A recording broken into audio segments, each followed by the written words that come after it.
Good morning friends. ಎಂದಿನಂತೆ mission ಮಾರ್ಗದರ್ಶಿ KS 2026 ಪ್ರೋಗ್ರಾಮ್ನ ನಾವು ಸ್ಟಾರ್ಟ್ ಮಾಡಿದ್ದೀವಿ ಆಲ್ರೆಡಿ. ಸೊ ಅದು ಮೊನ್ನೆ ನಾವು ನಿಮಗೆ ಲೈಟ್ ಓರಿಯೆಂಟೇಷನ್ ಕೊಟ್ವಿ, ಏನು ಮಿಷನ್ ಮಾರ್ಗದರ್ಶಿ ಅಂದರೆ ಏನು ಒಳಗೊಂಡಿರ್ತದೆ ಅಂತ ಹೇಳ್ಬಿಟ್ಟು. ಈಗ ನೆಕ್ಸ್ಟ್ ಏನಂದರೆ ಯಾವ ರೀತಿಯಾಗಿ ನಾವು ಪ್ರಿಲಿಮ್ಸ್ ಬಗ್ಗೆ ಕಾನ್ಸಂಟ್ರೇಷನ್ ಮಾಡಬೇಕು. ನಿನ್ನೆ ನಮಗೆ ಕೆಲವೊಂದಿಷ್ಟು ಸ್ಟೂಡೆಂಟ್ಗಳು ಬಂದ್ಬಿಟ್ಟು, ಸರ್ ನಾವು ಏನು ಓದಬೇಕು, ಈಗ ಜಿಯೋಗ್ರಫಿ ಆಮೇಲೆ ಹಿಸ್ಟ್ರಿ ಎಲ್ಲ ಕರ್ನಾಟಕದ್ದೇ ಅಂತ ಹೇಳ್ಬಿಟ್ಟು ಸಪ್ರೇಟಾಗಿ ಓದಲೇಬೇಕು ನೀವು ಅನ್ನೋ ಥರ ಹೇಳ್ತಿದ್ದಾರೆ ಸರ್ ಕೆಲವೊಂದಿಷ್ಟು ಜನ. ನಾವು ಏನು ಮಾಡೋಣ ಅಂತ ಕೇಳಿದ್ರು. ಆ ಥರ ಏನು ಅವಶ್ಯಕತೆ ಇಲ್ಲ, ಯಾಕಂದರೆ ಆಲ್ರೆಡಿ ಯಾರು ಆ ಥರ ಓದಬೇಕು ಅಂತಂದರೆ ಯಾರು ಹೊಸಬ್ರು ಬರ್ತಾ ಇದ್ದೀರಾ, ಐ ಮೀನ್ ಈಗ ಅಡ್ಮಿಷನ್ ತೊಗೊಳ್ತಾ ಇದ್ದೀರಾ, ಸೊ ದೇ ಆರ್ ಆಲ್ ಓದಲೇಬೇಕು ಫಸ್ಟಿಂದ. ಇಫ್ ಇನ್ ಕೇಸ್ ನೀವು ಆಲ್ರೆಡಿ ವೆಟರ್ನ್ ಇದ್ದೀರಾ, UPSC ಆಲ್ರೆಡಿ ಕ್ಲಾಸ್ ಎಲ್ಲ ಮುಗಿಸಿದ್ದೀರಾ, ಆಮೇಲೆ KS ಕ್ಲಾಸ್ಗಳನ್ನು ಮುಗಿಸಿದ್ದೀರಾ, ಅಥವಾ ಇಲ್ಲಿ ಕ್ರೆಡೆನ್ಸಲ್ಲಿ ಕೆಲವೊಂದಿಷ್ಟು ಜನ ಆಲ್ರೆಡಿ ಕ್ಲಾಸ್ಗಳು ತೊಗೊಂಡಿದ್ದಾರೆ. ಈಗ ಪ್ರಿಲಿಮ್ಸ್ ಕ್ರ್ಯಾಶ್ ಕೋರ್ಸ್ ಸ್ಟಾರ್ಟ್ ಆಗಿದೆ ಇಲ್ಲಿ ಸಹಿತ. ಯಾರು ಕೆಲಸದಲ್ಲಿದ್ದೀರಾ ಅವರಿಗೆ ರಿವಿಷನ್ ಮಾಡೋಕ್ಕಾಗಲ್ಲ, ಆಮೇಲೆ ಕಷ್ಟ ಆಗುತ್ತೆ. ಸೊ ಅಂಥವ್ರು ಬಂದ್ಬಿಟ್ಟು ಈ ಪ್ರಿಲಿಮ್ಸ್ ಕ್ರ್ಯಾಶ್ ಕೋರ್ಸ್ದು ಬೆನಿಫಿಟ್ನ ನೀವು ತೊಗೋಬೋದು. ಲೈಟಾಗಿ ಇಂಟ್ರೊಡಕ್ಷನ್ ಕೊಡ್ತೇನೆ. ನನ್ನ ಹೆಸರು ಮಂಜುನಾಥ್ ಮಾಲಿಪಾಟೀಲ್ ಅಂತ ಹೇಳ್ಬಿಟ್ಟು. ನಾನು ಆಲ್ರೆಡಿ KS 2 times ಇಂಟರ್ವ್ಯೂ ಕೊಟ್ಟಿದ್ದೀನಿ. ನಾವು ರಿಸಲ್ಟಿಗೆ ವೇಟ್ ಮಾಡ್ತಾ ಇದ್ದೀವಿ. ಆಮೇಲೆ ನಂದು BSc ಅಗ್ರಿಕಲ್ಚರ್ ಗ್ರ್ಯಾಜುಯೇಟೆಡ್. ಈ ಮಿಷನ್ ಮಾರ್ಗದರ್ಶಿ ನೆಕ್ಸ್ಟ್ ಸ್ಟೆಪ್ ಏನು ಅಂತಂದರೆ, ನಿಮಗೆ ಪ್ರಿಲಿಮ್ಸ್ನ ಎಲ್ಲಿಂದ ಓದಬೇಕು ನಾವು. ಕೆಲವೊಂದಿಷ್ಟು ಜನ ಸೋರ್ಸ್ ಕೇಳ್ತಿದ್ದಾರೆ, ಸರ್ ನಾವು ಪ್ರಿಲಿಮ್ಸ್ನ ಈಗ ಟ್ಯಾಕಲ್ ಮಾಡಬೇಕಂದ್ರೆ ಏನು ಮಾಡಬೇಕು, ನನಗೆ ಇಷ್ಟೇ ಸ್ಕೋರ್ ಬರ್ತಿದೆ, ಎಷ್ಟೇ ಓದಿದ್ರು ಸಹಿತ ಎಷ್ಟು ಸ್ಕೋರ್ ಬರ್ತಿದೆ, ನಾನು ಏನು ಮಾಡಬೇಕು ಆ ಸ್ಕೋರ್ನ ಅಪ್ಲಿಫ್ಟ್ ಮಾಡೋದಕ್ಕೆ. ನಾವು ಯಾವ ಥರ ಕೆಲವೊಂದಿಷ್ಟು ಮೆಥಡ್ಗಳನ್ನ ಯೂಸ್ ಮಾಡಿದ್ದೀವಿ ಅದನ್ನು ನಿಮ್ಮ ಜೊತೆ ಶೇರ್ ಮಾಡ್ತೇನೆ ಅಷ್ಟೇ. ಏನು ಅಂತಂದರೆ, ಈ ಮಿಷನ್ ಮಾರ್ಗದರ್ಶಿಯ ನೆಕ್ಸ್ಟ್ ಸ್ಟೆಪ್ ಅಂದರೆ ನಿಮಗೆ ಹೇಳಿದ್ವಿ ನಾವು ಪ್ರಿಲಿಮ್ಸ್ ಬಗ್ಗೆ ಒಂದು ಶೆಡ್ಯೂಲ್ನ ಸ್ಟಾರ್ಟ್ ಮಾಡೋಣ.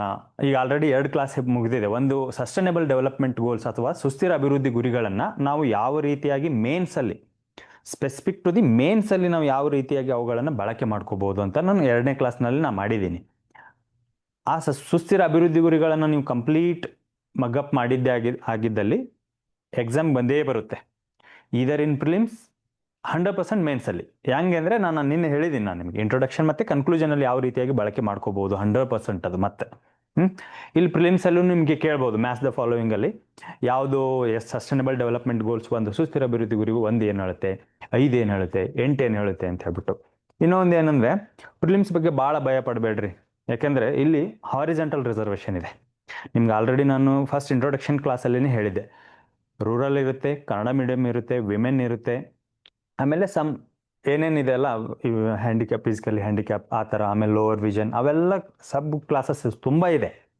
ಸೊ UPSC ಥರ ಇಲ್ಲ. UPSCಯಲ್ಲಿ ಹೆಂಗಂತಂದರೆ, ಒಂದು ನೀವು ಜನರಲ್ ಮೆರಿಟ್ ಆಗಿರಬೇಕು, ಇಲ್ಲಾಂದರೆ OBC ಆಗಿರಬೇಕು, ಇಷ್ಟಿರುತ್ತೆ. ಇನ್ನು ಕೆಟಗರಿ ಇದೆಯಲ್ಲ ಆ ಕೆಟಗರಿಯಲ್ಲಿ ಇರಬೇಕು. ಅಲ್ಲಿ ವಿಮೆನ್ಸ್ಗೆ ಸಪ್ರೇಟು ಆ ಥರ ಈ ಥರ ಏನು ಇಲ್ಲ. ಬಟ್ ಇಲ್ಲಿ ವಿಮೆನ್ಸ್ಗೆ ಸಪ್ರೇಟ್ ಇದೆ ರಿಸರ್ವೇಷನ್. ನೀವು ಆಲ್ರೆಡಿ ನೋಡಿದ್ದೀರಾ, ಆಲ್ರೆಡಿ ನೋಟಿಫಿಕೇಷನಲ್ಲಿ ಎಷ್ಟೆಷ್ಟು ಪೋಸ್ಟ್ಗಳು ಬರ್ತಿದೆ ಅಂತ ಹೇಳ್ಬಿಟ್ಟು ಆಲ್ರೆಡಿ ನೀವು ಸೆಗ್ರಿಗೇಟ್ ಮಾಡಿ ಇಟ್ಕೊಂಡಿದ್ದೀರ.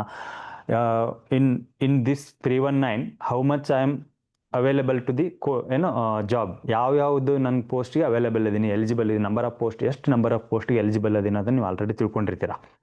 ಸೊ ಬನ್ನಿ, ನೆಕ್ಸ್ಟ್ ಏನಂದರೆ, ಪೇಪರ್ 1 ಆ್ಯಂಡ್ ಪೇಪರ್ 2 ಪ್ರಿಲಿಮ್ಸಲ್ಲಿ ನಾವು ಯಾವ ರೀತಿಯಾಗಿ ಅಪ್ರೋಚ್ನ ಮಾಡಬೇಕು, ಎಲ್ಲಿಂದ ನಾವು ಓದಬೇಕು, ಏನನ್ನು ಓದಬೇಕು ಅನ್ನೋದನ್ನ ಹೇಳ್ತೇನೆ. ಏನು ಅಂತಂದರೆ, ಪತ್ರಿಕೆ 1 ಈ ಪ್ರಿಲಿಮ್ಸಲ್ಲಿ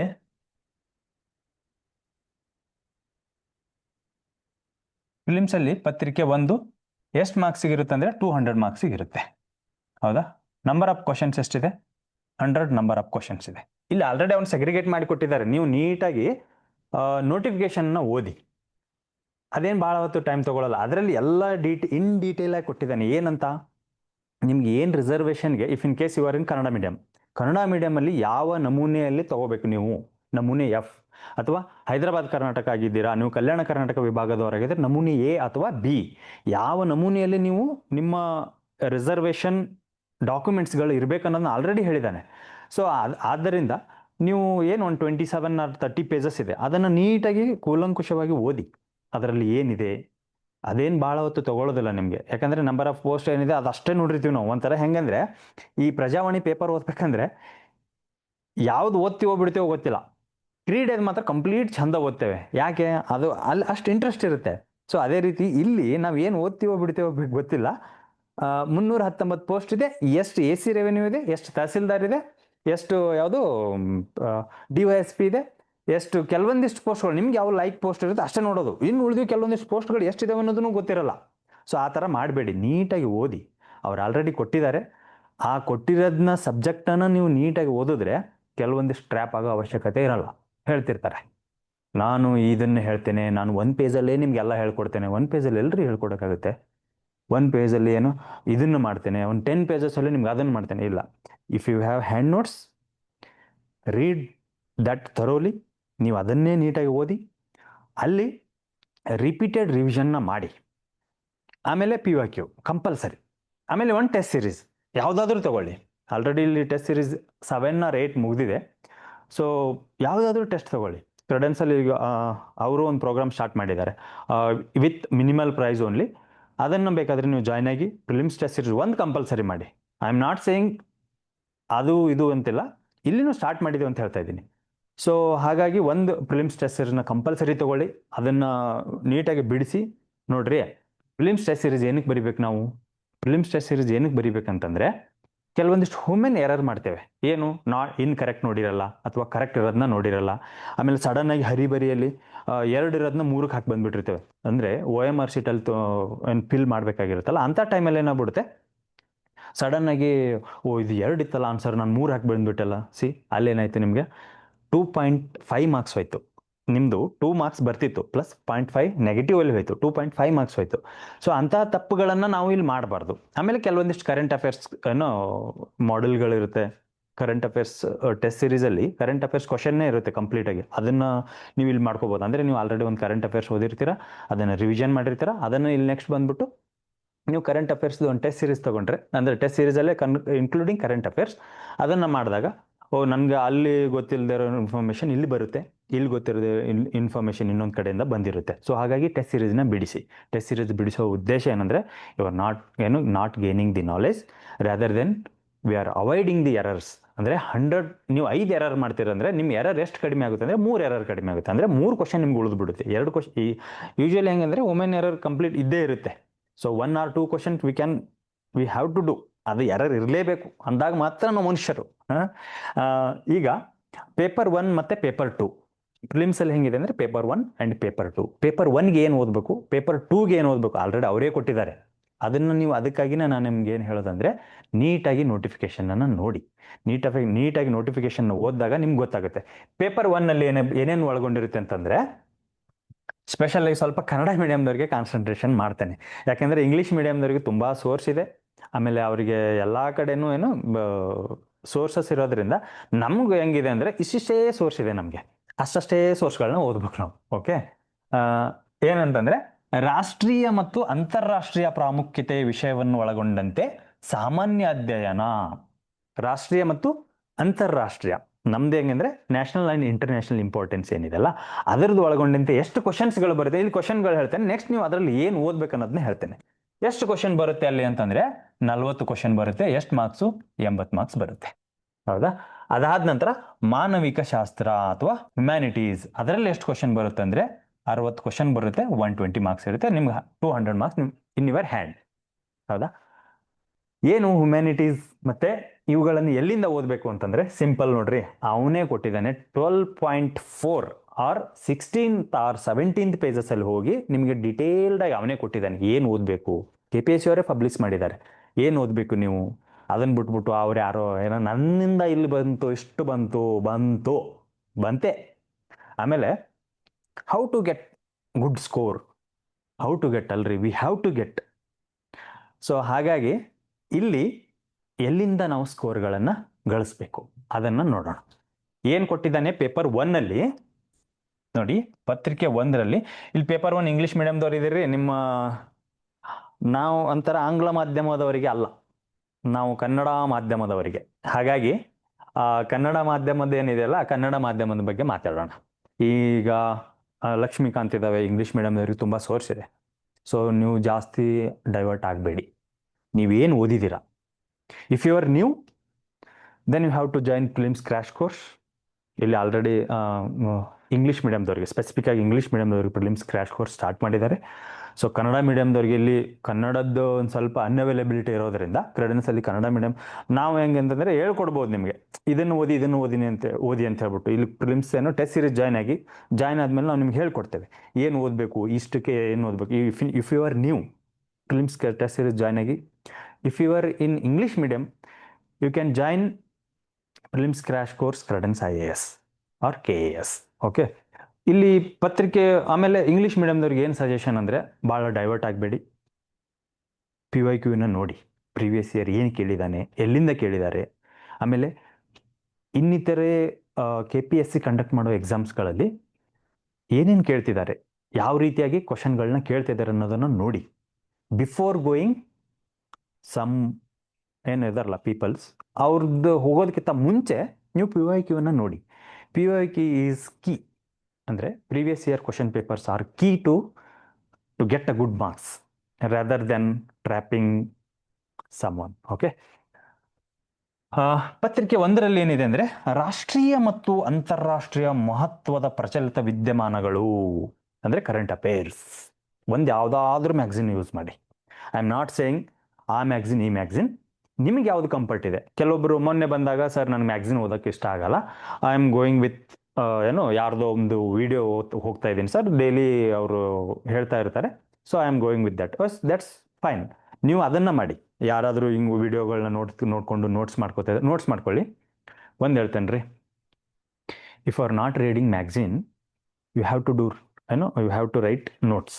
ನೀವು ನೋಟ್ ಮಾಡ್ಕೊಳ್ಳಿ, ಅವ್ರೇನು ವಿಡಿಯೋದಲ್ಲಿ ಹೇಳ್ತಿರ್ತಾರಲ್ಲ, ನಿಮ್ಗೆ ಯಾವ್ದು ಇಂಪಾರ್ಟೆನ್ಸ್ ಅನಿಸುತ್ತೆ ಅದನ್ನು ನೋಟ್ ಮಾಡ್ಕೊಳ್ಳಿ. ಅದ್ರ ಜೊತೆ ಅಲಾಂಗ್ ವಿತ್ ದಟ್ ಏನು ಹೇಳ್ತಾರೆ ಅಂತಂದರೆ, ಬೇಸಿಕ್ ಹೇಳ್ತಾ ಹೋಗ್ತಾರೆ. ಇಫ್ ಇನ್ ಕೇಸ್ ರೀಸೆಂಟ್ಲಿ ಏನು ಬಂತಂದರೆ SIR ಅಂತ ಒಂದು ವರ್ಡ್ ಬಂತು. SIR ಅಂದರೆ ಏನು? ಸೊ ಸಿಸ್ಟಮಿಕ್ ಇಂಟೆನ್ಸಿವ್ ರಿವಿಷನ್ ಅಂತ ಮಾಡ್ತಿದ್ದಾರೆ. ಯಾರು ಮಾಡ್ತಿದ್ದಾರೆ? ಎಲೆಕ್ಷನ್ ಕಮಿಷನ್ ಆಫ್ ಇಂಡಿಯಾ ಮಾಡ್ತಿದೆ, ಭಾರತೀಯ ಚುನಾವಣಾ ಆಯೋಗ ಮಾಡ್ತಿದೆ. ಆ ಚುನಾವಣಾ ಆಯೋಗ ಯಾವ ವಿಧಿ ಅಡಿಯಲ್ಲಿ ಬರುತ್ತೆ, ಯಾವ ಭಾಗದಲ್ಲಿ ಬರುತ್ತೆ, ಆಮೇಲೆ ಅದು ಸಾಂವಿಧಾನಿಕ ಸಂಸ್ಥೆಯೋ ಅಥವಾ ಅಸಾಂವಿಧಾನಿಕ ಸಂಸ್ಥೆಯೋ ಅನ್ನೋದು ಅಲ್ಲಿ ಬೇಸಿಕ್ ಹೇಳ್ಕೊಟ್ಟಿದ್ರೆ that's fine and good. If in case ಅವ್ರು ಏನಾರು ಬೇಸಿಕ್ ಅದರಲ್ಲಿ ಹೇಳಿರಲ್ಲ, ಜಸ್ಟ್ SIR ಯಾರು ಕಂಡಕ್ಟ್ ಮಾಡ್ತಾರೆ, ECI ಕಂಡಕ್ಟ್ ಮಾಡುತ್ತೆ, ಆರ್ಟಿಕಲ್ 324 to 3 ಏನು ರಿಮೈನಿಂಗ್ ಆರ್ಟಿಕಲ್ಸ್ ಇದಾವಲ್ಲ, ಅಲ್ಲಿ ಏನಾದರೂ ಕೇಳಿದ್ರು ಅಂತಂದರೆ, ಆ ಥರ ಇದ್ದಾಗ ನೀವು ಸ್ವಲ್ಪ ಗಮನ ಹರಿಸಿ. ಅದನ್ನು ಬೇಸಿಕ್ ಅದ್ರ ಜೊತೆನೆ ಪ್ಯಾರಲಲ್ ಆಗಿ ಬೇಸಿಕ್ನ ಓದಿ.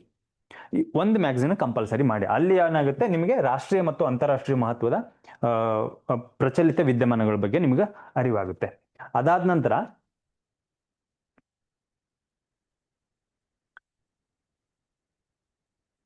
ಮಾನವಿಕ ಶಾಸ್ತ್ರ, ನಿಮ್ಗೆ ಹ್ಯುಮ್ಯಾನಿಟೀಸ್ ಆಲ್ರೆಡಿ ಅಲ್ಲಿ ಹೇಳಿದ್ದೆ ನಿಮಗೆ. ಅಲ್ಲಿ ಪೇಪರ್ 1ನಲ್ಲಿ ಹ್ಯುಮ್ಯಾನಿಟೀಸಿಂದ 60 ಕ್ವಶನ್ ಬರುತ್ತೆ, 120 ಮಾರ್ಕ್ಸ್.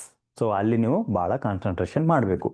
ಏನು ಹ್ಯುಮ್ಯಾನಿಟಿಕ್ಸ್ ಅಲ್ಲಿ ಸಬ್ಜೆಕ್ಟ್ ಎಲ್ಲ ಏನೇನು ಬರುತ್ತೆ ಅಂದರೆ, ಭಾರತದ ಇತಿಹಾಸ, ಹೌದಾ, ಕರ್ನಾಟಕವನ್ನು ಪ್ರಾಮುಖ್ಯವಾಗಿರಿಸಿಕೊಂಡು ಭಾರತದ ರಾಷ್ಟ್ರೀಯ ಚಳವಳಿಗೆ ಹೆಚ್ಚಿನ ಗಮನ ನೀಡಿ ಸಾಮಾಜಿಕ, ಆರ್ಥಿಕ, ಸಾಂಸ್ಕೃತಿಕ ಮತ್ತು ರಾಜಕೀಯವಾಗಿ ಇತಿಹಾಸದ ವಿಷಯದ ಬಗ್ಗೆ ಅಭ್ಯರ್ಥಿಯು ವಿಸ್ತಾರವಾದ ಸಾಮಾನ್ಯ ತಿಳುವಳಿಕೆ. ಇಲ್ಲಿ ಸಿಂಪಲ್ ಏನು ಹೇಳಿದಾರೆ ಅಂದರೆ, ಇಂಡಿಯನ್ ಹಿಸ್ಟ್ರಿಯನ್ನು ಓದಬೇಕು ನೀವು.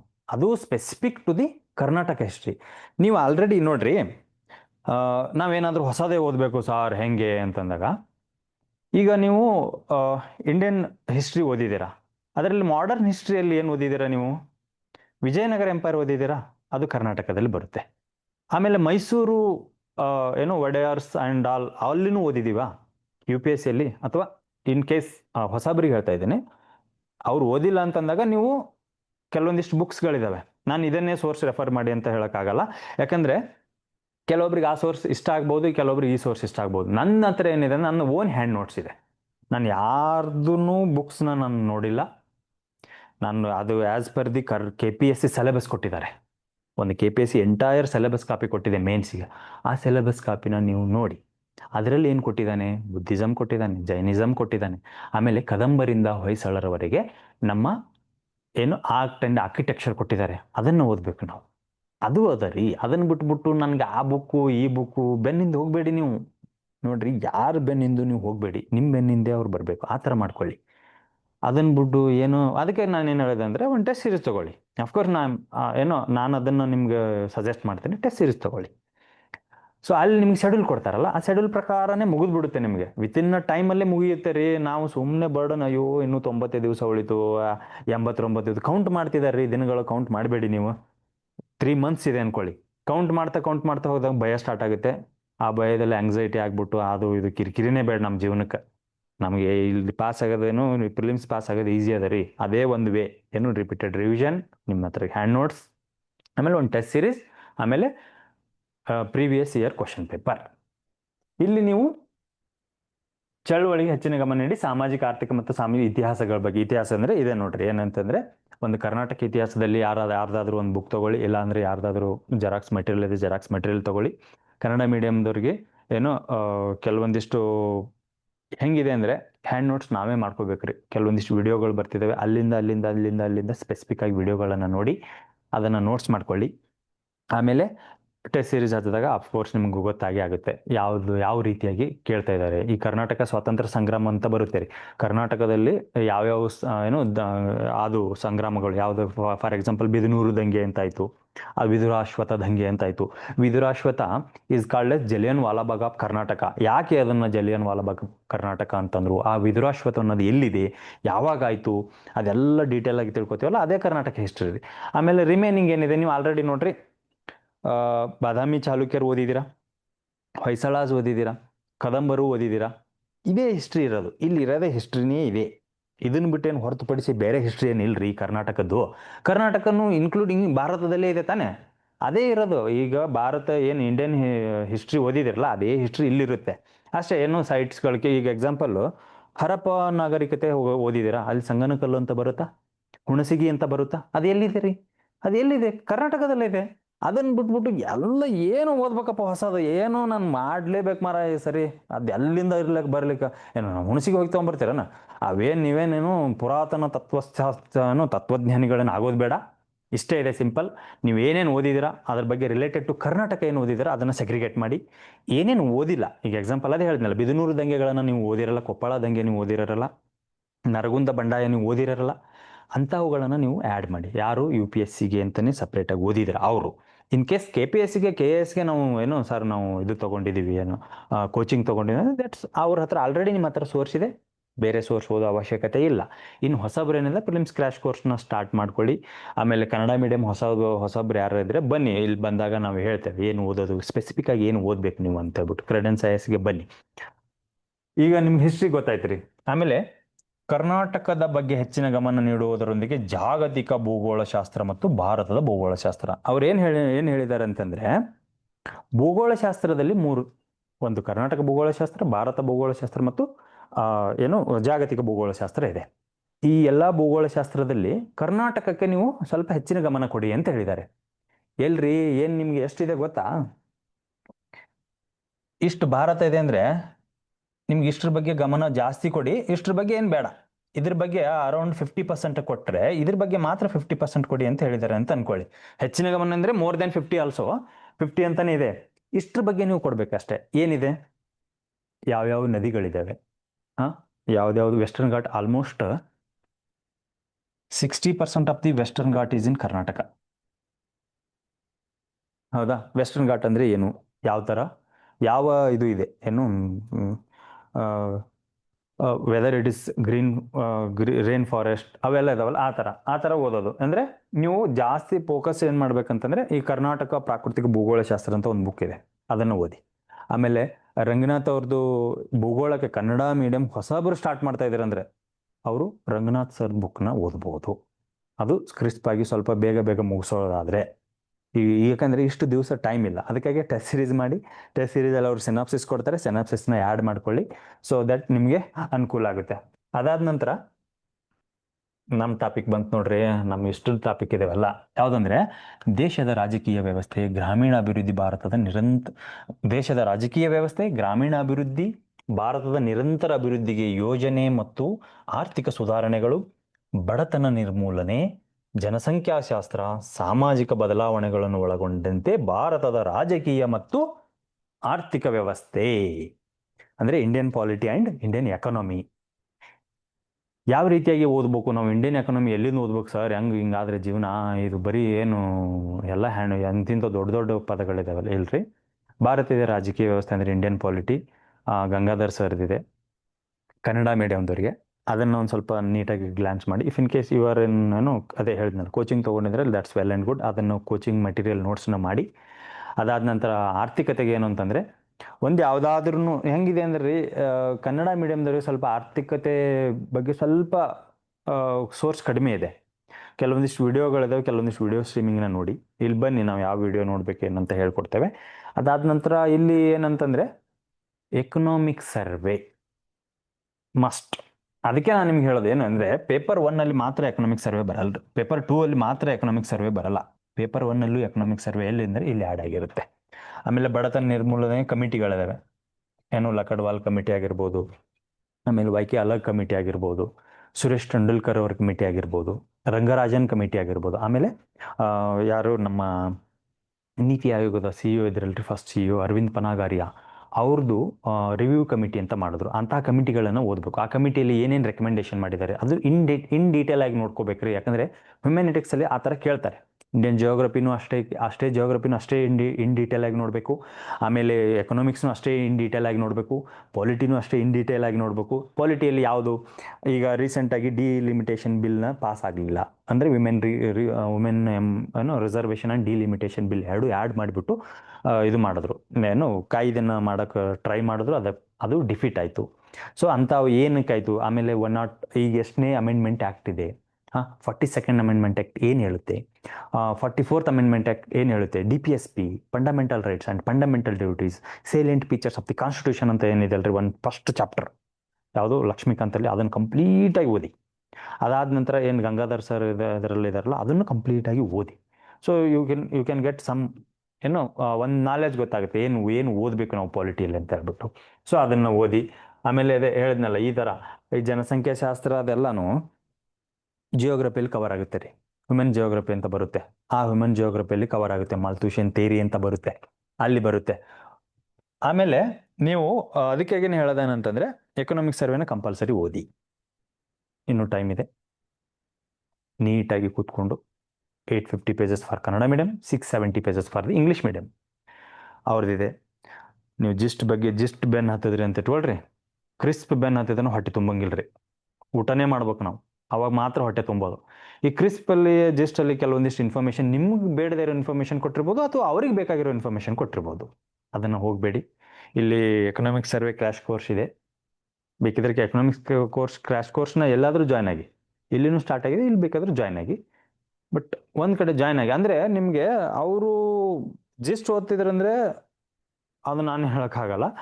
ಬಟ್ ಅದಕ್ಕಾಗಿ ನಾನು ನಿಮ್ಗೆ ಸಜೆಸ್ಟ್ ಏನು ಮಾಡೋದಂದರೆ, ಅಲ್ಲಿ ಜಾಯ್ನ್ ಆಗಿ ಅಷ್ಟು ಟೈಮ್ ಇದು ಮಾಡೋದಕ್ಕಿಂತ, ನಿನ್ನೆ ಒಬ್ಬ ಸ್ಟೂಡೆಂಟ್ ಬಂದಿದ್ದ, ನಂಗೆ ಒಂಥರ ಅಪ್ರಿಷಿಯೇಟ್ ಅನ್ನಿಸ್ತು. ಸರ್, ನಾನು 2 times ನಿಮ್ಮದು ವಿಡಿಯೋ ನೋಡಿದೆ ಸರ್, ಮೊನ್ನೆ ಮಿಷನ್ ಮಾರ್ಗದರ್ಶಿದ ಫಸ್ಟ್ ಇಂಟ್ರೊಡಕ್ಷನ್ ವಿಡಿಯೋ ನೋಡಿದೆ. ಅದರಲ್ಲಿ ನೀವು ಎಕನಾಮಿಕ್ ಸರ್ವೆ ಹೇಳಿದೆ ಸರ್, ನಾನು ಆಲ್ರೆಡಿ 2 times ಕಂಪ್ಲೀಟ್ ಮಾಡಿದ್ದೇನೆ. ದಟ್ಸ್ ವೆಲ್ ಆ್ಯಂಡ್ ಗುಡ್ ರೀ. ಅದಕ್ಕೆ ಅವ್ರಿಗೆ ನಾನು ಏನು ಸಜೆಸ್ಟ್ ಮಾಡಿ ಕಳಿಸಿದೆ ಅಂದರೆ, ನೋಟ್ಸ್ ಮಾಡ್ಕೊಂಬಿಡಿ. ಅದನ್ನೇ ಓದೋಕ್ಕಾಗಲ್ಲ. ಯಾಕಂದರೆ ನೀವು ಅರೌಂಡ್ ಒಂದು 40-50 ಪೇಜಸಲ್ಲಿ ನೋಟ್ಸ್ ಮಾಡ್ಕೊಂಡ್ಬಿಟ್ರೆ ನೀವು ರಿಪೀಟೆಡ್ ರಿವಿಷನ್ ಮಾಡ್ಬೋದು, ನಿಮಗೆ ಅದು ಈಸಿ ಆಗಿಬಿಡುತ್ತೆ ಅಂತಲೇ ಹೇಳಿದ್ದೀನಿ. ಸೊ ಆ ಥರ ಮಾಡಿ. ಓಕೆ, ಈಗ ಪೇಪರ್ 2, ಪತ್ರಿಕೆ 2. ಈಗ ನೋಡ್ರಿ, ಹ್ಯುಮ್ಯಾನಿಟಿಕ್ಸ್ ಸಬ್ಜೆಕ್ಟ್ಗಳಂದರೆ ಹೇಳಿದೆ. ಕರ್ನಾಟಕ ಜಿಯೋಗ್ರಫಿ ಅಂದರೆ ಏನೇನು ಓದಬೇಕು, ನೀವು ಆಲ್ರೆಡಿ ಏನೇನು ಓದಿದ್ದೀರಾ. ಅದಕ್ಕಾಗಿಯೇ ಮೇನ್ ಸಿಲೆಬಸ್ ಕಾಪಿನ ತೊಗೊಳ್ಳಿ. ಮೇನ್ ಸಿಲೆಬಸ್ ಕಾಪಿನ ತೊಗೊಂಡ್ಬಿಟ್ಟು ನೀವೇನೇನು ಓದಿದ್ದೀರಿ ಅದನ್ನು ಒಂದು ಕಡೆ ಸೈಡ್ ಮಾಡಿ. ಏನೇನು ಓದಿಲ್ಲ ಅದನ್ನು ಎಲ್ಲಿಂದ ತರಬೇಕು, ಬನ್ನಿ ನಮ್ಮಲ್ಲಿ ಕ್ರೆಡೆನ್ಸ್ IASಗೆ ಬನ್ನಿ, ಹೇಳ್ಕೊಡ್ತೇವೆ ಎಲ್ಲಿಂದ ಓದಬೇಕಿತ್ತು ನೀವು ಇದನ್ನು ಅಂತ ಹೇಳ್ಬಿಟ್ಟು. ಈಗ ಪತ್ರಿಕೆ 2 ಅಲ್ಲಿ ರಾಜ್ಯದ ಪ್ರಾಮುಖ್ಯತೆಗೆ ಸಂಬಂಧಿಸಿದ ಸಾಮಾನ್ಯ ಅಧ್ಯಯನ, general studies related to state importance. ಅದರಿಂದ ಎಷ್ಟು ಕ್ವಶನು? 40. ಎಷ್ಟು ಮಾರ್ಕ್ಸು? 80. ಸಾಮಾನ್ಯ ವಿಜ್ಞಾನ ಮತ್ತು ತಂತ್ರಜ್ಞಾನ, ಪರಿಸರ ಮತ್ತು ಪರಿಸರ ವಿಜ್ಞಾನ, ಎಷ್ಟು ಮಾರ್ಕ್ಸು? ಎಷ್ಟು ಕ್ವಶನು? 30. ಎಷ್ಟು ಮಾರ್ಕ್ಸು? 60 ಮಾರ್ಕ್ಸು. ಸಾಮಾನ್ಯ ಮನೋಸಾಮರ್ಥ್ಯ, ಜನರಲ್ ಮೆಂಟಲ್ ಎಬಿಲಿಟಿ, ನಮ್ಮಲ್ಲಿ ಏನಂತೀವಿ ಅಂದರೆ ಈ word CSAT, civil service aptitude test ಅಂತ ಹೇಳ್ತೇವಲ್ಲ, CSAT. ಅದು ಎಷ್ಟು ಕ್ವಶನ್ ಬರುತ್ತೆ ನೋಡ್ರಿ, 30% ಆಫ್ ದಿ ಕ್ವಶನ್ ಅಂದರೆ 1/3 ಕ್ವಶನ್ ಎಲ್ಲಿಂದ ಬರುತ್ತೆ ಅಂದರೆ ಪೇಪರ್ 2 ಅಲ್ಲಿ ನಿಮಗೆ ಸಾಮಾನ್ಯ ಮನೋಸಾಮರ್ಥ್ಯದಿಂದ ಬರುತ್ತೆ, ಮೆಂಟಲ್ ಎಬಿಲಿಟಿಯಿಂದ ಬರುತ್ತೆ. ಸೊ ಇಲ್ಲಿ ವರ್ಕ್ ಮಾಡಿ. ಪೇಪರ್ 2 ಅಲ್ಲಿ ಯಾರು ಈ ಹ್ಯುಮ್ಯಾನಿಟಿಕ್ಸ್ ಬ್ಯಾಕ್ಗ್ರೌಂಡ್ ಅಂದರೆ ಆರ್ಟ್ಸಿಂದ ಬಂದಿದ್ದೀರಾ, BA ಮಾಡಿದ್ದೀವಿ, ಅವ್ರಿಗೆ ಟಚ್ ಇಲ್ಲ ಸರ್, ನಮಗೆ ಮ್ಯಾಥ್ಸ್ ಟಚ್ ಇಲ್ಲ, ಇವನ್ BSc ಅಗ್ರಿಕಲ್ಚರ್ ನಮಗೂ ಮ್ಯಾಥ್ಸ್ ಟಚ್ ಇಲ್ಲ, ನಮಗೂ ಕಷ್ಟ ಆಗ್ತಿತ್ತು. ಬಟ್ ಅದನ್ನು ವಿಡಿಯೋ ಮಾಡಿಕೊಂಡು ಕೆಲವೊಂದು ಕಡೆ ವಿಡಿಯೋಸ್ ಇದು ಮಾಡ್ಕೊಂಡು ಇಲ್ಲ ಕೆಲವೊಂದು ಕಡೆ ಕ್ಲಾಸ್ ತೊಗೊಂಡು ಅದು ಮಾಡಿದ್ದಾರೆ. ಸೊ ಇಲ್ಲಿ ಜಾಸ್ತಿ ಕಾನ್ಸಂಟ್ರೇಟ್ ಮಾಡಿ 30 ಕ್ವಶನಲ್ಲಿ ನೀವು 25 ಕ್ವಶನ್ ಮಾಡಲೇಬೇಕು, ಆ ಥರ ಮಾಡ್ಕೊಂಬಿಡಿ. ಸೊ ಏನಾಗುತ್ತೆ, 50 ಮಾರ್ಕ್ಸ್ ಬಂದ್ಬಿಡುತ್ತೆ. ಮಾರ್ಕ್ಸ್ ಇದು ಮಾಡೋದು ಭಾಳ ಈಸಿ ಇದೆ ರೀ. ಅದನ್ನು ನಾವು ಅಷ್ಟೇ ನಾವು ಹೆಂಗೆ ಮಾಡ್ಕೋಬೇಕು ಏನು ಮಾಡ್ಕೋಬೇಕು ಅನ್ನೋದು ಗೊತ್ತಿರಬೇಕು. ಆಮೇಲೆ ಇದ್ರದ್ದು ಬಿಡ್ರಿ, ಏನಂದರೆ ಜನರಲ್ ಮೆಂಟಲ್ ಎಬಿಲಿಟಿ ನಾನು ನಿಮ್ಗೆ ಹೇಳಿದೆ. ಏನು ನೀವು ಆಲ್ರೆಡಿ ನೀವು ಕ್ಲಾಸ್ ತೊಗೊಂಡಿರ್ತೀರ, ಅದನ್ನು ಮಾಡಿರ್ತಾರೆ ಎಲ್ಲ ಕಡೆ. ಜನರಲ್ ಮೆಂಟಲ್ ಎಬಿಲಿಟಿ ಯೂಶ್ವಲಿ ಏನಾಗುತ್ತೆ ಅಂದರೆ ಈ ಗ್ರೂಪ್ ಸಿಗೆ ಇದು ಮಾಡೋದ್ರಿಂದ KE ಎಕ್ಸಾಮ್ ಬರೆದಿರೋದ್ರಿಂದ, ಈಗ ರೀಸೆಂಟಾಗಿ ನಡೆದಿರೋ ಎಕ್ಸಾಮ್ಗಳು ಬರೆದಿರೋದ್ರಿಂದ ನೀವು ಜನರಲ್ ಮೆಂಟಲ್ ಎಬಿಲಿಟಿ ಬಗ್ಗೆ ಕಾನ್ಸಂಟ್ರೇಟ್ ಮಾಡಿದ್ದೀರ. ಕೆಲವೊಂದಿಷ್ಟು ಯೂಟ್ಯೂಬ್ ವಿಡಿಯೋಗಳನ್ನು ನೋಡಿಬಿಟ್ಟು ನೀವು ಆಲ್ರೆಡಿ ಅಲ್ಲಿ ಡಿಸ್ಕಷನ್ ಆಗಿದೆ. ಈಗ ನಮ್ದು ಮೇನ್ ಸಬ್ಜೆಕ್ಟ್ನ ನಾವು ನೋಡೋಣ್ರಿ. ಈಗ ಅದು ಮುಗೀತು. ಈಗೇನಂದ್ರೆ ಪತ್ರಿಕೆ 2 ಅಲ್ಲಿ ರಾಜ್ಯದ ಪ್ರಾಮುಖ್ಯತೆಯ ಪ್ರಸ್ತುತದ ಘಟನೆಗಳು, ರಾಜ್ಯ ಸರ್ಕಾರದ ಪ್ರಮುಖ ಯೋಜನೆಗಳು. ಅವ್ರೇನು ಹೇಳ್ತಾ ಇದ್ದಾರೆ, ಸ್ಟೇಟ್ ಕರೆಂಟ್ ಅಫೇರ್ಸ್, ಕರ್ನಾಟಕದ ಪ್ರಚಲಿತ ಘಟನೆಗಳು. ಏನು ಅದೇ ಹೇಳಿದ್ನಲ್ಲ, ಕೆಲವೊಬ್ರು ವಿಡಿಯೋ ಅಥವಾ ಆಲ್ರೆಡಿ ಡಿಸ್ಕಷನ್ ಮಾಡಿದ್ದೆ ಅದೇ ಮ್ಯಾಗ್ಝಿನ್, ಒಂದು ಯಾವುದಾದ್ರೂ ಮ್ಯಾಗ್ಝಿನ್. ಆಮೇಲೆ ರಾಜ್ಯ ಸರ್ಕಾರದ ಪ್ರಮುಖ ಯೋಜನೆಗಳು, ಹೊಸ ಹೊಸ ಯೋಜನೆಗಳನ್ನೇ ಓದ್ಬೇಕು ಅನ್ಸರ್ ಅಂದ್ರೆ ಇಲ್ರಿ. ಈಗ ಜಲ್ ಜೀವನ್ ಮಿಷನ್ ಅಂತ ಇದೆ ರೀ, ಜಲ್ ಜೀವನ್ ಮಿಷನ್ 2.0 ಮಾಡಿದ್ರಿ. ಇದ್ರ ಬಗ್ಗೆ ಯಾಕ್ರಿ ಕ್ವಶನ್ ಕೇಳಬೇಕು? ಇದು ಪ್ರಚಲಿತದಲ್ಲೇ ಇಲ್ವಲ್ಲ. ಯಾಕೆ ಕೇಳಬೇಕು ಅಂತಂದ್ರೆ, ಇದನ್ನ ಡಿಸೆಂಬರ್ 2028 ತನಕ ಎಕ್ಸ್ಟೆಂಡ್ ಮಾಡಿದ್ರಿ. ಸೊ ಅದಕ್ಕಾಗಿ ಈ ಕ್ವಶನ್ ಕೇಳ್ತಾರೆ ಅಷ್ಟೇ. ಈ ಪಂಚ ಗ್ಯಾರಂಟಿ ಯೋಜನೆಗಳ ಮೇಲೆ ಪ್ರತಿ ವರ್ಷನೂ ಕೇಳ್ಬೋದು ಅವರು. ಯಾಕಂತಂದ್ರೆ ಪ್ರತಿ ವರ್ಷ ಬಡ್ಜೆಟ್ ಅಲ್ಲಿ ಅದಕ್ಕೆ 12% ಏನು ಬಡ್ಜೆಟಿಂಗ್ ಇದೆಯಲ್ಲ, ಅದನ್ನ ನಾವು ಪ್ರತಿ ವರ್ಷ ಕೊಡ್ತಾ ಹೋಗ್ತಾ ಇದ್ದಾರೆ. ಯುವ ನಿಧಿ ಪ್ಲಸ್ ಯೋಜನೆಗಳು ಮಾಡ್ತಿದ್ದಾರೆ. ಆಮೇಲೆ ಈಗ ಕಮಿಟೀಸ್ಗಳು ಮಾಡ್ತಿದ್ದಾರೆ, ಗ್ಯಾರಂಟಿ ಯೋಜನಾ ಇಂಪ್ಲಿಮೆಂಟೇಷನ್ ಕಮಿಟೀಸ್ ಅಂತ ಹೇಳ್ಬಿಟ್ಟು. ಅದು ಆಲ್ರೆಡಿ ಪ್ರಚಲಿತದಲ್ಲಿ ಬಂತ. ಆಮೇಲೆ ಯೋಜನೆಯಲ್ಲೂ ಪಂಚ ಗ್ಯಾರಂಟಿ. ಅದಕ್ಕಾಗಿನೇ ನಾವು ಈ ಯೋಜನೆಗಳು ಯಾಕೆ ಕೇಳಿದ್ರು ನಮಗೆ ಅಂತ ಕನ್ಫ್ಯೂಷನ್ ಆಗೋದು ಬೇಡ. ಯಾವ್ದಾವ್ದು ಎಕ್ಸ್ಟೆಂಡ್ ಮಾಡಿದ್ದಾರೆ. ಈಗ ಸ್ವಚ್ಛ ಭಾರತ ಮಿಷನ್ 2.0 ಅದರಲ್ಲಿ ಏನು ಇಂಪ್ಲಿಮೆಂಟ್ ಆಗ್ತಿದೆ, ಕೆಲವೊಂದಿಷ್ಟು ಯೋಜನೆಗಳು ಮಾಡ್ತಿದ್ದಾರೆ. ಈ ಕರ್ನಾಟಕ ಗೌರ್ಮೆಂಟು ಬಡ್ಜೆಟಲ್ಲಿ ಹೊಸ ಯೋಜನೆಯನ್ನು ಮಾಡೋದು, ಹೊಸದಾಮೃತ ಯೋಜನೆಯನ್ನು ಸಮಥಿಂಗ್ ಒಂದು ಯೋಜನೆ ಇದೆ ರಿಲೇಟೆಡ್ ಟು ಸಾಯಿಲ್. ಸೊ ಮಣ್ಣಿನ ಬಗ್ಗೆ, ಮಣ್ಣಿನ ಸಂರಕ್ಷಣೆ ಬಗ್ಗೆ ಒಂದು ಯೋಜನೆ ಮಾಡಿದ್ದಾರೆ. ಆ ಯೋಜನೆ ಆಗಿರ್ಬೋದು. ಆಮೇಲೆ ಕೆಲವೊಂದಿಷ್ಟು ಯೋಜನೆಗಳನ್ನು ಮಾಡ್ತಿದ್ದಾರೆ. ಆ ಯೋಜನೆಗಳನ್ನು ನೀವು ಅದೇ ಬಡ್ಜೆಟ್ ಓದಿದಾಗ, ಎಕನಾಮಿಕ್ ಸರ್ವೆಂಟ್ ಬಡ್ಜೆಟ್ ಓದಿದಾಗ ಕಂಪ್ಲೀಟ್ ಯೋಜನೆಗಳು ಸಿಗುತ್ತೆ. ಅದಕ್ಕಾಗಿ ನಾನು ನಿಮ್ಗೆ ಬಡ್ಕೊಳ್ಳೋದ್ರಿ, ಎಕನಾಮಿಕ್ ಸರ್ವೆ ಓದ್ರಪ್ಪ ಅಂತ ಹೇಳ್ಬಿಟ್ಟು. ಯಾಕಂತಂದ್ರೆ ಇದೇ ರೀಸನ್ ರೀ. ನಾವು ಏನಂತಂದ್ರೆ ಎಕನಾಮಿಕ್ ಸರ್ವೆ ಮತ್ತೆ ಬಡ್ಜೆಟ್ ನಿಮ್ಗೆ ಯಾಕೆ ಕಾನ್ಸಂಟ್ರೇಟ್ ಮಾಡ್ರಿ ಅನ್ನೋದಂದ್ರೆ ಇಲ್ಲಿದೆ ನೋಡ್ರಿ, ಅದು ಇದ್ರ ಸಲುವಾಗಿ. ಹೌದಾ? ಪ್ರಮುಖ ಯೋಜನೆಗಳನ್ನು ಬಂತು, ಪ್ಲಸ್ ಬಡ್ಜೆಟ್ ಅಲ್ಲಿ ಏನ್ ಬಂತು, ಕರೆಂಟ್ ಅಫೇರ್ಸ್ ಬಂತ್ರಿ. ಹೌದಾ? ಈ ಕಲ್ಯಾಣ ಪಥ ಯೋಜನೆಗೆ ಮತ್ತೆ ಅವ್ರೇನೋ ಸಮಥಿಂಗ್ ಟ್ವಿಸ್ಟ್ ಮಾಡಿದ್ರು, ಅಂದ್ರೆ ಸಮಥಿಂಗ್ ಆಡ್ ನ್ಯೂ. ಏನು ಕಲ್ಯಾಣ ಪಥ ಯೋಜನೆಯಲ್ಲಿ ಕೆಲವೊಂದಿಷ್ಟು ಆಡ್ ಮಾಡಿದ್ರು. ಕಲ್ಯಾಣ ಪಥ ಯೋಜನೆ ಅಂದ್ರೆ ಅದನ್ನ ತಿಳ್ಕೊಬೇಕಲ್ಲ. ಸೊ ಅದಕ್ಕೆ ಅದಾದ ನಂತರ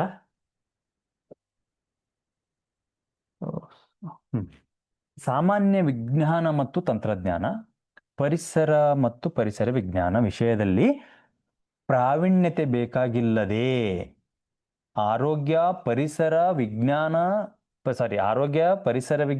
ಜೈವಿಕ ವೈವಿಧ್ಯತೆ ಮತ್ತು ಹವಾಮಾನದಲ್ಲಿ ಬದಲಾವಣೆಗಳು ಇವನ್ನೊಳಗೊಂಡಂತೆ ಯಾವುದೇ ವಿಜ್ಞಾನದ ವಿಷಯವನ್ನು ವಿಶೇಷವಾಗಿ ಅಧ್ಯಯನ ಮಾಡದಿರುವ. ನೋಡ್ರಿ, ಅವ್ರು ಎಷ್ಟು ಕಾಮನ್ ಸೆನ್ಸ್ಲೆ ಕೊಟ್ಟಿದ್ದಾರೆ ನೋಡ್ರಿ. ನೀವು ಪರಿಣಿತರಾಗಬೇಡಿ, ನೀವು ಸೈಂಟಿಸ್ಟ್ ಆಗೋ ಅವಶ್ಯಕತೆ ಇಲ್ಲ. ಅವ್ರು ಏನ್ ಹೇಳಿದಾರೆ, ಸಿಂಪಲ್ ರೀ. ವಿಷಯವನ್ನು ವಿಶೇಷವಾಗಿ ಅಧ್ಯಯನ ಮಾಡದಿರುವ ಒಬ್ಬ ಸುಶಿಕ್ಷಿತ ವ್ಯಕ್ತಿಯಿಂದ ನಿರೀಕ್ಷೆ ಮಾಡುವಂತೆ ವಿಜ್ಞಾನ ಮತ್ತು ತಂತ್ರಜ್ಞಾನದಲ್ಲಿ ದೈನಂದಿನ ಅನುಭವಗಳು, ಅವಲೋಕನಗಳು, ಪರಿಣಾಮಗಳು ಮತ್ತು ವಿಜ್ಞಾನ ಮತ್ತು ತಂತ್ರಜ್ಞಾನದಲ್ಲಿ ಸಮಕಾಲೀನ ಬೆಳವಣಿಗೆಗಳು. ಓದ್ಬಿಡ್ರಿ. ನೋಡ್ರಿ, ನನಗ ಈ ವಿಷಯಗಳು ಗೊತ್ತಿರಲಿಲ್ಲ. ನಾನು ನಿಮ್ ಜೊತೆ ಇವತ್ತೇ ಓದ್ತಾ ಇದ್ದೀನಿ ಇದನ್ನ. ಹೌದಾ? ಹಾಗಾಗಿ ಟ್ರ್ಯಾಪ್ ಆಗಬೇಡ್ರಿ. ನೀವು 12.4 ಓದಿ. 12.4 ಪ್ಯಾರಾ 17th ಪೇಜಸ್ ಅಲ್ಲಿ ಇದಿದೆ ನೋಡಿ. ಇಷ್ಟು ಸಿಂಪಲ್ ಆಗಿ ಕೊಟ್ಟಿದಾರ್ರಿ. ಸುಮ್ಮನೆ ಅವ್ರು ಯಾರೋ ಏನೋ ಹೊಡ್ರಪ್ಪ ಏನಂತ ಇದನ್ನ ಮಾಡ್ಬೇಕು, ಅದನ್ನ ಓದ್ಬೇಕು, ಆ ಬುಕ್ ಓದ್ಬೇಕು, ಈ ಬುಕ್ ಓದ್ಬೇಕು, ಅಲ್ಲೇನೋ ಯಾವುದೋ ಸೈನ್ಸ್ ಅಂತೆ, ಈ ಸೈನ್ಸ್ ಅಂತೆ, ಆ ಪರಿಸರ ವಿಜ್ಞಾನ ಬ್ಯಾಡ್ರಿ. ಬೇಡವೇ ಬೇಡ. ನೋಡ್ರಿ, ನಾವು ಮನುಷ್ಯರು, ರೋಗ ಬರುತ್ತಾ? ಡೆಂಗೂನು ಬರುತ್ತೆ, HIV ಬರುತ್ತೆ, ಒಂದು ಕಾಮನ್ ಕೋಲ್ಡ್ನು ಬರುತ್ತೆ. ಏನು ವೈರಸ್ ಇದೆ, ಏನು ವೈರಾಣು ಇದೆ ಅಂದರೆ ದೈನಂದಿನವಾಗಿ ನಾವು ವೈರಸ್ಗಳ ಜೊತೆ ಏನು ಬದುಕ್ತಾ ಇದೀವ, ದೈನಂದಿನವಾಗಿ ಬ್ಯಾಕ್ಟೀರಿಯಾಗಳ ಜೊತೆ ಏನು ಬದುಕ್ತಾ ಇದೀವಲ್ಲ, ಅದನ್ನೇ ಓದ್ಬೇಕು ನಾವು. ಅದನ್ನೇ ಓದೋದು ಯಾವಾಗಂದ್ರೆ ಅದನ್ನು ರಿಪೀಟೆಡ್ ರಿವಿಷನ್ ಮಾಡಿದಾಗ ನಿಮಗೇನಾಗುತ್ತೆ, ಅಲ್ಲಿಂದ ಓದ್ಬಿಡ್ತೀವ್ರಿ. ಎಷ್ಟು ಸಿಂಪಲ್ ಆಗಿ ಕೊಟ್ಟಿದ್ದಾರೆ ನೋಡ್ರಿ ಆಲ್ರೆಡಿ. ಹೌ KPSC ಇಸ್ ಏನೋ ಎಷ್ಟು ನೀವು ಏನು ಓದ್ಬೇಕನ್ನೋದು ಅಲ್ಲಿ ಅವರೇ ಹೇಳಿದ್ದಾರೆ ಆಲ್ರೆಡಿ. ಓಕೆ, ನೋಡ್ರಿ ಸಿಂಪಲ್. ಏನು ಸಾಮಾನ್ಯ ವಿಜ್ಞಾನ ಮತ್ತು ತಂತ್ರಜ್ಞಾನ, ಪರಿಸರ ಮತ್ತು ಪರಿಸರ ವಿಜ್ಞಾನದ ವಿಷಯದಲ್ಲಿ ಪ್ರಾವೀಣ್ಯತೆ ಬೇಕಾಗಿಲ್ಲದೆ. ಪ್ರಾವೀಣ್ಯತೆ ಅಂದ್ರೆ ನೀವು ಸೈಂಟಿಸ್ಟ್ ಆಗೋ ಅವಶ್ಯಕತೆ ಇಲ್ಲ, ನೀವು ಪರಿಸರ ವಿಜ್ಞಾನಿ ಆಗೋ ಅವಶ್ಯಕತೆ ಇಲ್ಲ. ಈ ಪರಿಸರ ವಿಜ್ಞಾನ ಅಂದ್ರೆ ಏನು? ಜಸ್ಟ್ ಒಂದು ಎಕ್ಸಾಂಪಲ್ ಹೇಳ್ತೀವಿ ನೋಡ್ರಿ. Recently geological survey of India 111th annual celebration ಮಾಡ್ತಿರೋದು. ಅವರು ಅನಿಮಲ್ ಡಿಸ್ಕವರೀಸ್ ಅನ್ನೋದು ಒಂದು ವರದಿ ಕೊಟ್ಟರು. ಆ ವರದಿಯನ್ನು ಯಾರು ಕೊಟ್ಟರು ಅಂತ ಸಿಂಪಲ್ ಕೇಳ್ತಾರೆ. Geological survey of India. Geological survey of India head quarter ಎಲ್ಲಿದೆ? ಕೋಲ್ಕತ್ತಾದಲ್ಲಿದೆ. Geological survey of India is coming under which ministry? Ministry of environment, forest and climate change. ಅವ್ರದ್ದು ಯಾವಾಗ ಸ್ಥಾಪನೆ ಆಯಿತು? 2016. ಸಾರಿ, 1916ಇಂದ 2026ವರೆಗೂ ಎಷ್ಟನೇ ವರ್ಷದ ಆನ್ಯುವಲ್ ಸೆಲೆಬ್ರೇಷನ್ ಮಾಡ್ತಿದೆ. ಸಿಂಪಲ್ ರೀ. ಆಮೇಲೆ ಈಗ ಕೋವಿಡ್ ಬಂದಂತಹ ಸಂದರ್ಭದಲ್ಲಿ ವ್ಯಾಕ್ಸಿನೇಷನ್ ಬಗ್ಗೆ ಭಾಳ ಕಾನ್ಸಂಟ್ರೇಷನ್ ಮಾಡಿದ್ರು. ವ್ಯಾಕ್ಸಿನೇಷನ್ ಅಂದರೆ ಏನು, ರೆಟ್ರೋ ವೈರಸ್ ಅಂದರೆ ಏನು, ಈಗ HIV ಬಗ್ಗೆ ಕ್ವಶನ್ ಕೇಳಿದಾಗ ಅದಕ್ಕೆ ರಿಲೇಟೆಡ್ ಒಂದು ಸ್ಕೀಮ್ ಇದೆ.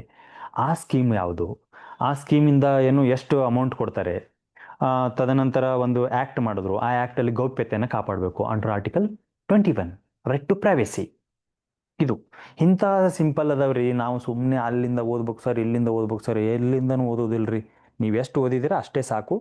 ಎಷ್ಟು ಟೆಕ್ನಾಲಜಿಕಲ್ ಬ್ಯಾಕ್ಗ್ರೌಂಡ್ ಅಂದಿರೇನ್ರಿ. ಆಮೇಲೆ ಇಲ್ಲಿ ಅವರೇ ಸಿಂಪಲ್ ಆಗಿ ಏನು ಹೇಳಿದಾರೆ ಅಂದರೆ, ಇದು ಯಾಕೆ ಬಂತು ಸರ್, ನೀವೇನೋ ಹೇಳಿದ್ರಿ, ನಾವು ಇದನ್ನು ಓದಿದ್ವಿ, ನಾವು ಅವ್ರು ನೋಡಿದ್ರೆ AI ಬಗ್ಗೆ ಎಲ್ಲ ಕೇಳಿದಾರಲ್ಲ ಸರ್, ಅಥವಾ ಅಲ್ಲಿ ಅವ್ರದ್ದು ಒಂದು ಕ್ವಾಂಟಮ್ ಕಂಪ್ಯೂಟಿಂಗ್ ಎಲ್ಲ ಕೇಳಿಬಿಟ್ಟಿದ್ದಾರೆ ಸರ್, ನಾವು ಎಲ್ಲಿಂದ ತರೋಣ ಅದು ಕ್ವಾಂಟಮ್ ಕಂಪ್ಯೂಟಿಂಗ್ ಅಂದರೆ? ಇಲ್ಲಿಂದ ತರಬೇಕು ನೋಡ್ರಿ. ಯಾವುದು? ವಿಜ್ಞಾನ ಮತ್ತು ತಂತ್ರಜ್ಞಾನದಲ್ಲಿನ ಸಮಕಾಲೀನ ಬೆಳವಣಿಗೆಗಳು. ಸಮಕಾಲೀನ ಬೆಳವಣಿಗೆಗಳು ಅಂದ್ರೆ ಏನ್ರಿ? ರೋಬೋಟಿಕ್ಸ್ ಅಥವಾ emerging technologies like artificial intelligence, ಕೃತಕ ಬುದ್ಧಿಮತ್ತೆ. ಆಮೇಲೆ ಅದರಲ್ಲಿ ಇಂಟರ್ನೆಟ್ ಆಫ್ ಥಿಂಗ್ಸ್ ಬರುತ್ತೆ. ತದನಂತರ ಕ್ವಾಂಟಮ್ ಕಂಪ್ಯೂಟಿಂಗ್ ಅಲ್ಲಿ ಬರುತ್ತೆ. ಕ್ವಾಂಟಮ್ ಕಂಪ್ಯೂಟಿಂಗ್ ಅಲ್ಲಿ ನಿಮಗೆ ತತ್ವಗಳು ಬರುತ್ತೆ. ಎಂಟಂಗಲ್ಮೆಂಟ್ ಅಂಡ್ ಸೂಪರ್ ಇಂಪೋಸಿಷನ್ ಅಂತ ಕೆಲವೊಂದು 2 ತತ್ವಗಳ ಆಧಾರದ ಮೇಲೆ ಕ್ವಾಂಟಮ್ ಕಂಪ್ಯೂಟಿಂಗ್ ಕ್ರಿಯೆಯನ್ನು ಮಾಡುತ್ತೆ. ಹೆಂಗಂತಂದರೆ ಅದನ್ನು ನಾವು ಮುಂದೆ ಕ್ರ್ಯಾಶ್ ಕೋರ್ಸ್ ಅಥವಾ ಸ್ಟಾರ್ಟ್ ಮಾಡಿದಾಗ ನಿಮ್ಗೆ ಇನ್ ಡೀಟೇಲ್ ಆಗಿ ಮೇನ್ಸಿಗೆ for purpose of the mains. ಯಾಕಂದರೆ ಈಗ ಕ್ರ್ಯಾಶ್ ಕೋರ್ಸ್ ಒಂದೊಂದಕ್ಕೆ ಮಾಡ್ಕೊಂಡು ಕುಂತ್ರೆ ಭಾಳ ಕಷ್ಟ ಆಗುತ್ತೆ. ನಿಮ್ಗೆ ಓದೋರಿಗೂ ಕಷ್ಟ ಆಗುತ್ತೆ, ಹೇಳೋರಿಗೂ ಕಷ್ಟ ಆಗುತ್ತೆ. ಯಾಕಂದರೆ ನಮ್ಮದು ಇನ್ನೂ ರಿಸಲ್ಟ್ ಇಲ್ಲ. ನಮ್ದು ರಿಸಲ್ಟ್ ಬಂದು ಆಯ್ತಪ್ಪ ಆಗೀವಿ, ಹೆಂಗೋ ಒಂದು ನಡಿಪ ಸ್ಟಾರ್ಟ್ ಮಾಡೋಣ ಅಂತ ಹೋಗಿಲ್ರಿ. ನಾವು ಓದ್ಬೇಕು. ಇವನ್ ನಿಮ್ಮ ಥರ ನಾನು ಒಬ್ಬ ಆಸ್ಪೆರೆಂಟ್ಸು. ನಾವು ಏನು ಕನ್ನಡ ಮೀಡಿಯಮ್ದು ಅಥವಾ ಕೆಲವೊಂದಿಷ್ಟು ಏನು ಹುಡುಗರು ಫೇಸ್ ಮಾಡ್ತಾರೆ. ನಿನ್ನೆ ಏನು ಮಾತಾಡ್ತಾ ಹೋದಾಗ ತುಂಬ ಬೇಜಾರಾಯಿತು. ಏನು ಸರ್ ಹಿಂಗೆಲ್ಲ ಹೇಳ್ತಾರೆ, ನೀವು ಆ ಬುಕ್ ತೊಗೊಳ್ಳಿ, ಈ ಬುಕ್ ತೊಗೊಳ್ಳಿ, ನೀವು ಇದನ್ನೇ ಕ್ರ್ಯಾಶ್ ಕೋರ್ಸ್ ತೊಗೊಳ್ಳಿ ಅಂತೆಲ್ಲ ಹೇಳ್ತಾ ಇದ್ದಾರೆ ಸರ್, ಹೆಂಗೆ ಮಾಡೋಣ ಅಂತ ಕೇಳಿದ್ರೆ ಅವಶ್ಯಕತೆ ಇಲ್ಲ. ಉದ್ದೇಶವಾಗಿ ನಾನು ನಿನ್ನೆ ಅವ್ರಿಗೆ ಅದನ್ನೇ ಹೇಳಿದೆ, ನಾಳೆ ನಾನು ನಿಮ್ಗೊಂದು ವಿಡಿಯೋ ಮಾಡಿ ಕಳಿಸ್ತೇನೆ, ಎಲ್ಲರಿಗೂ ಹೆಲ್ಪ್ ಆಗಲಿ, ನಿಮ್ಮ ಜೊತೆಲೆ ಬೇರೆ ಎಲ್ಲ ನಮ್ಮ ಸ್ಟೂಡೆಂಟ್ಸ್ಗಳಿಗೆ ಹೆಲ್ಪ್ ಆಗಲಿ ಅನ್ನೋ ಒಂದು ಉದ್ದೇಶಕ್ಕೆ ಮಾಡ್ತಾ ಇದ್ದೀವಿ. ಸೊ ಅದಕ್ಕೆ ಇದನ್ನು ಓದಿ. ಅದೇ ಏನು ಹೇಳಿದ್ನಲ್ರಿ, ಪರಿಸರ ಅಧ್ಯಯನ ಬಗ್ಗೆ ಅಂತಂದ್ರೆ ನಿಮ್ಗೆ ಅವ್ರು ಏನು ಹೇಳಿದ್ದಾರೆ, ಪರಿಸರ ಅಧ್ಯಯನ ನೀವೇನು ಪಂಡಿತರಾಗೋದು ಬೇಡಪ್ಪ, ಏನು ಓದ್ರಿ ಅಂತಂದ್ರೆ ಈಗ ಗ್ಲೋಬಲ್ ವಾರ್ಮಿಂಗ್ ಆಗ್ತಿದೆ. ಆಮೇಲೆ ರೀಸೆಂಟ್ಲಿ ಕಾನ್ಫರೆನ್ಸ್ ಆಫ್ ಪಾರ್ಟೀಸ್ ಸಮಿಟ್ಗಳಾಗ್ತಿದ್ದಾವೆ. 31st or 32nd ಸಮಿಟ್ ಆಗ್ತಿದೆ. ಆ ಸಮಿಟಲ್ಲಿ ಏನು ಹೇಳುತ್ತೆ, UNFCCC ಆ್ಯಂಡ್ UNCCB ಆಮೇಲೆ UNCBD ಅವುಗಳದ್ದು ಏನು ಕಮಿಟಿ ಇದು ಆಗ್ತದೆ, ಏನು ಕನ್ವೆನ್ಷನ್ ಸಮಾವೇಶಗಳಾಗ್ತಿರ್ತವೆ. ಆ ಸಮಾವೇಶಗಳಲ್ಲಿ ಏನು ಡಿಸಿಷನ್ ತಗೊಂಡ್ರು, ಆ ಸಮಾವೇಶಗಳು ಎಲ್ಲಿ ನಡೆದು. ಈಗ ಹೋದ್ ಸರಿ ಎಷ್ಟು ಸಿಂಪಲ್ ಕೇಳಿದನ್ರಿ, ಯಾವುದು ಮಿಷನ್ ಲೈಫ್ ಎಲ್ಲಿಂದ ಬಂತು? ಗ್ಲಾಸ್ಗೋ ಏನು COP26 ಅಲ್ಲಿ ಮಾಡಿದ್ವಿ, ಅದನ್ನೇ ಕೇಳ್ದ. ಅಲ್ಲಿ ಏನು ಇವ್ರಿಗೆ ಹೊಸದು ಕೇಳಿದ್ರೆ ಯಾವುದೋ ಎಲ್ಲಿಂದ ಬತ್ತಪ್ಪ ಅದು. ಇವ್ ನೋಡ್ರಿ, ಕೆಲವೊಂದು ಹೆಂಗಾಗುತ್ತೆ ಅಂದ್ರೆ, ಯೂಟ್ರಿಫಿಕೇಶನ್ ಅಂದ್ರೆ ಏನು, ಬೇಸಿಕ್ ಪರಿಸರ ಅಧ್ಯಯನವನ್ನ ಮಾಡಬೇಕು. ಬೇಸಿಕ್ ಪರಿಸರ ಅಧ್ಯಯನ ಅಂತಂದ್ರೆ ಒಂದು ಯಾವುದಾದ್ರೂ ಪರಿಸರ ಅಧ್ಯಯನ ಬುಕ್ ತಗೊಳ್ಳಿ, ಕನ್ನಡ ಮೀಡಿಯಂದವ್ರಿಗೆ. In case you are new to this ಏನು ಫೀಲ್ಡ್, ಅವರು ಒಂದು ಬೇಸಿಕ್ ಯಾವುದಾದ್ರೂ ಬುಕ್ ಸ್ಟಾಲಲ್ಲಿ ಹೋಗಿ ಯಾವುದಾದ್ರೂ ಒಂದು ಬುಕ್ ತಗೊಳ್ಳಿ. ಕನ್ನಡ ಮೀಡಿಯಂದವ್ರಿಗೆ, ಇಂಗ್ಲೀಷ್ ಮೀಡಿಯಂದವರಿಗೆ ಸುಮಾರು ಸೋರ್ಸಸ್ ಇದೆ, ಸುಮಾರು ಹ್ಯಾಂಡ್ ನೋಟ್ಸ್ ಇದ್ದಾವೆ, ಅದನ್ನು ಮಾಡಿ. ತದನಂತರ ಪ್ರಚಲಿತ ಘಟನೆಗಳಲ್ಲಿ ನಿಮಗೆ ಎನ್ವಿರಾನ್ಮೆಂಟ್ ಬಗ್ಗೆ ಸಪರೇಟಾಗಿ ಇದ್ದೇ ಇರುತ್ತೆ, ಅದನ್ನು ನೀವು ಕಂಪ್ಲೀಟಾಗಿ ಹ್ಯಾಂಡ್ ನೋಟ್ಸ್ ಮಾಡ್ಕೊಳ್ಳಿ. ವಿಜ್ಞಾನ ಮತ್ತು ತಂತ್ರಜ್ಞಾನದಲ್ಲಿ ಸಪರೇಟಾಗಿ ಇರುತ್ತೆ, ಅದನ್ನು ಮಾಡಿ. ಈಗ ಎಕ್ಸಾಂಪಲ್ ತಂತ್ರಜ್ಞಾನದಲ್ಲಿ ಪಿಕ್ಸೆಲ್ ಸ್ಟಾರ್ಟಪ್ ಒಂದು ಮಾಡಿದ್ರಿ ನಮ್ಮ ಇಂಡಿಯಾದವ್ರಿ. ಅವರು ಪಿಕ್ಸೆಲ್ ಸ್ಟಾರ್ಟಪ್ ಇದು ಬೆಂಗಳೂರು ಮೂಲದ್ದು, ನಾಸಾ ಜೊತೆ ಒಪ್ಪಂದ ಮಾಡ್ಕೋತದ. ನಾಸಾ ಜೊತೆ ಒಪ್ಪಂದ ಮಾಡ್ಕೊಂಡ್ರಿ ಅವರು ಕೃಷಿ ಬಗ್ಗೆ ಏನು ಸರ್ವೆಯನ್ನು ಮಾಡೋದಕ್ಕೆ, GIS ಮಾಹಿತಿಯನ್ನು ಕೊಡೋದಕ್ಕೆ, ಅಂದ್ರೆ ಪ್ರಿಸಿಷನ್ ಅದು ಆರ್ ನಿಖರವಾದ ಮಾಹಿತಿಯನ್ನು ಕೊಡೋದಕ್ಕೆ ಈ ಪಿಕ್ಸೆಲ್ ಸಂಸ್ಥೆ ಸ್ಟಾರ್ಟಪ್, ಸ್ಪೇಸ್ ಸ್ಟಾರ್ಟಪ್ ಇದು.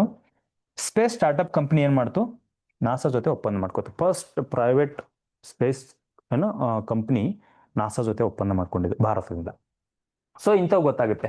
ಸೊ ಅಲ್ಲಿ ನಿಮಗೆ ಇನ್ ಸ್ಪೇಸ್ ಅಂತ ಒಂದು ಬರುತ್ತೆ.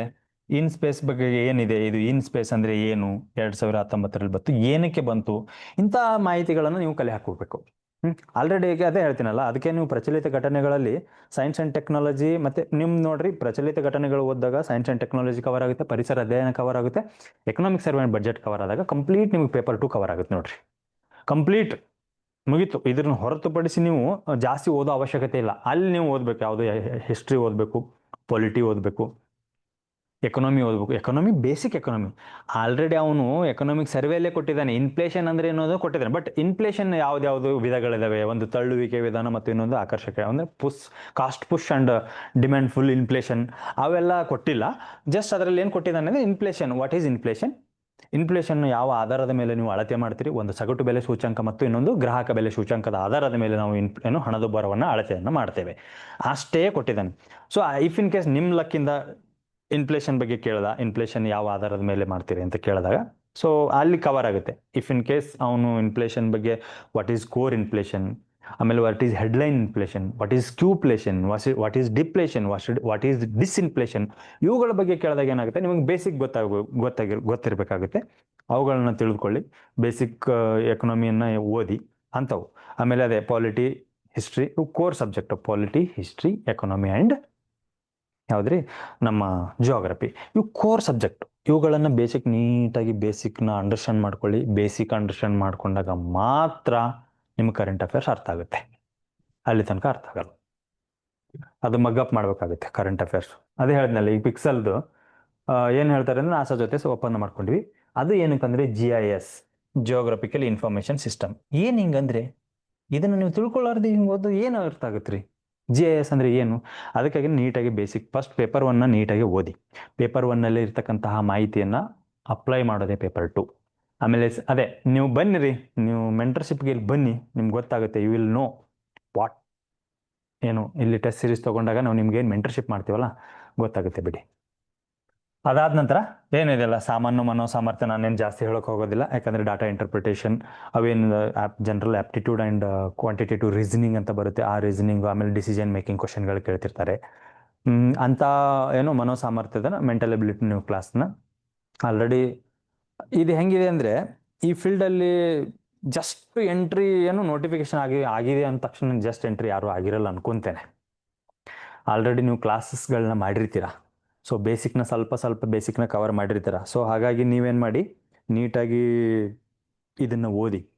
ನಾನು ಕ್ಲಾಸ್ ಕೇಳೋದಲ್ಲದೆ ಸಹಿತ ನೀವು ನೋಟಿಫಿಕೇಶನ್ನ ನೀಟಾಗಿ ಓದಿ.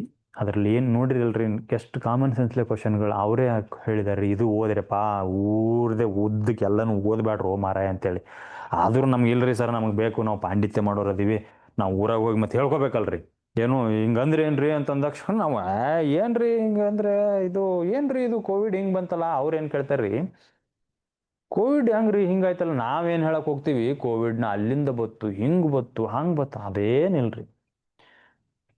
ಕೋವಿಡ್ ವ್ಯಾಕ್ಸಿನೇಷನ್ ಯಾವುದಿದೆ, ಜೈಕೋಡಿ ವ್ಯಾಕ್ಸಿನೇಷನ್. ಅದು ಯಾಕಂದರೆ DNA ವ್ಯಾಕ್ಸಿನೇಷನ್ ಇದೆ, RNA ವ್ಯಾಕ್ಸಿನೇಷನ್ ಅಲ್ಲ. ಸೊ ಅದನ್ನು ಗೊತ್ತಿರಬೇಕು. ಆಮೇಲೆ ಕೋವಿಶೀಲ್ಡ್ ಬಂತು, ಕೋವ್ಯಾಕ್ಸಿನ್ ಬಂತು.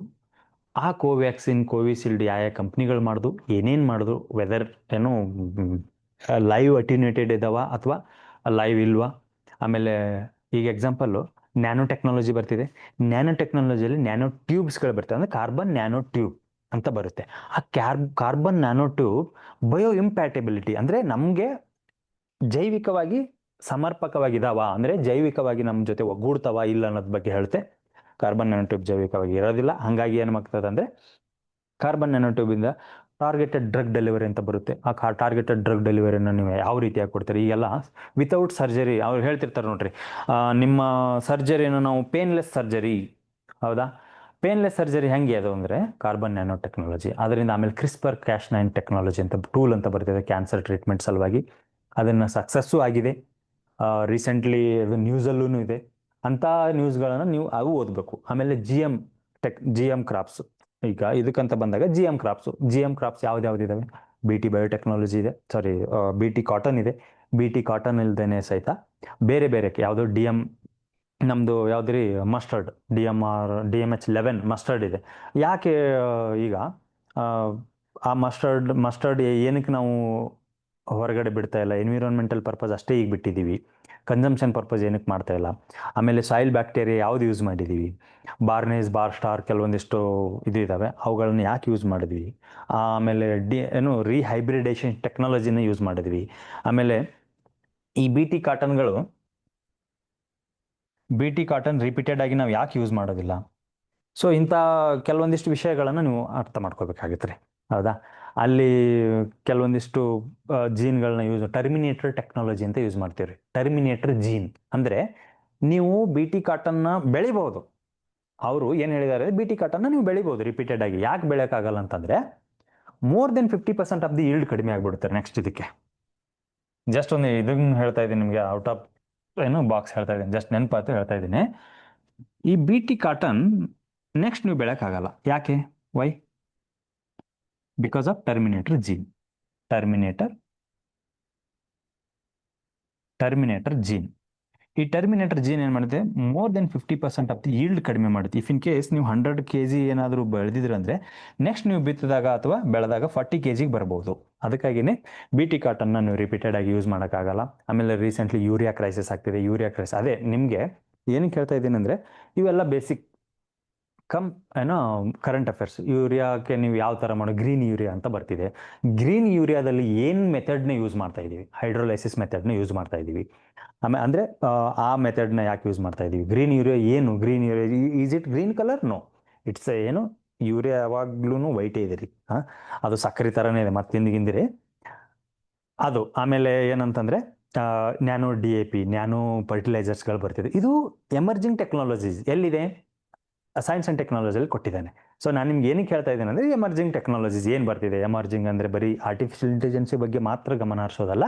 Nano technology and artificial intelligence ವಿಶ್ವವಿದ್ಯಾಲಯ ಎಲ್ಲಿ ಆಗ್ತಾ ಇದೆ ಅನ್ನೋದನ್ನ ಕಮೆಂಟ್ ಬಾಕ್ಸಲ್ಲಿ ತಿಳಿಸಿ. ಏನಾದರೂ ನಿಮ್ಗೆ ನೋಡ್ರಿ, ನಿಮಗೆ ಮೊನ್ನೆ ಫಸ್ಟ್ ಮಾಡಿದಾಗೂ ಹೇಳಿದ್ವಿ, ನಿಮ್ಗೆ ಏನಾದರೂ ಯಾವುದಾದ್ರೂ ಒಂದು ಟಾಪಿಕ್ ಮೇಲೆ ನಿಮ್ಗೆ ಏನಾದರೂ ಡೌಟ್ಸ್ ಇದೆ ಸರ್, ನನಗೆ ಇದು ಬೇಕಾಗಿದೆ ಅಂತ ಹೇಳಿದಾಗ ನಾನು ನಿಮ್ಗೆ ಯಾವ ರೀತಿಯಾಗಿ ಅದನ್ನು ನೀವು ಓದಬೇಕು. ಈಗ ನೆಕ್ಸ್ಟ್ ನಾಳೆ ನಿಮಗೆ ಫಂಡಮೆಂಟಲ್ ಡ್ಯೂಟೀಸ್ ಬಗ್ಗೆ ನಾನು ಕ್ಲಾಸ್ ಮಾಡ್ತಾ ಇದ್ದೀನಿ ರೀ. Class in the sense just ಒಂದು 10 minutes video or 5 minutes video. ಮೂಲಭೂತ ಕರ್ತವ್ಯಗಳು.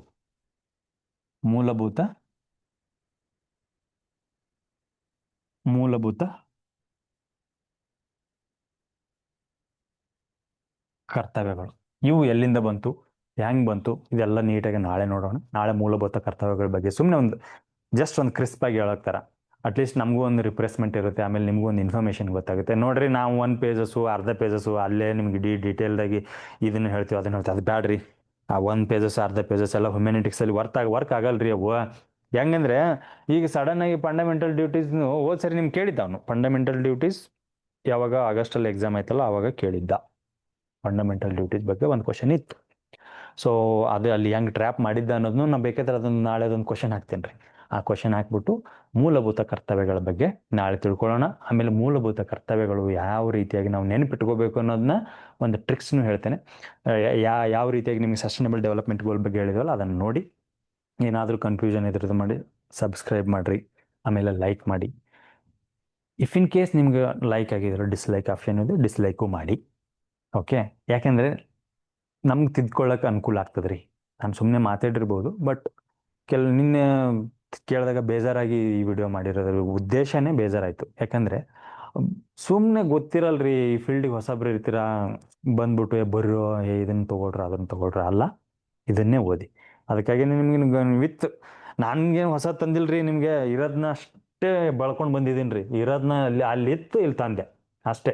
ಇದು ಎಲ್ಲಿದೆ, ನಾನು ಬರ್ದಿದ್ದೀನೇನ್ರಿ? ಇದು ಕೆ ಪಿ ಎಸ್ ಸಿ ಅವ್ರು ಕೊಟ್ಟಿದ್ದಾರೆ. ಕೆ ಪಿ ಎಸ್ ಸಿ ಅವ್ರ ಬಗ್ಗೆನೇ, ಕೆ ಪಿ ಎಸ್ ಸಿ ಏನಿದೆಯಲ್ಲ ಅವ್ರದ್ದೇ ತಂದು ನಿಮ್ಮ ಮುಂದಿಟ್ಟಿದೆ ನೋಡ್ರಿ. ನೋಡ್ರಿ ಇದು ಓದ್ಬೇಕು ಅದಲ್ಲ ಅಂತ ಹೇಳ್ಬಿಟ್ಟು ಮಾಡಿ. ಒಳ್ಳೇದಾಗಲಿ. ಅಪ್ಲಿಕೇಶನ್ ಆದಷ್ಟು ಬೇಗ ಬೇಗ ಅಪ್ಲಿಕೇಶನ್ಗಳನ್ನ ಹಾಕಿ, ಕೊನೆ ದಿವಸ ತನಕ ಕೂತ್ಕೋಬೇಡಿ. ಕೊನೆ ದಿವಸ ಬಂದು ಅಯ್ಯೋ ಪೋಸ್ಟ್ಪೋನ್ ಮಾಡಿ ಸರ್ ನಮಗೆ ಅಪ್ಲಿಕೇಶನ್ ಇನ್ನೂ ಸ್ವಲ್ಪ ದಿವಸ ಹಾಕಬೇಕು ಅಂತೆಲ್ಲ ಬೇಡ.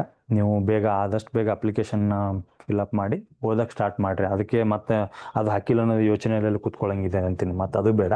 ಹಾಗಾಗಿ ನಿಮ್ಗೆ ಏನೇ ಡೌಟ್ಸ್ ಇದ್ರೂ ಸಹಿತ Credence I A S open source ಅಂತ ನಿಮ್ಗೆ ಯಾವತ್ತೂ ಹೇಳಿದ್ದೀನಿ.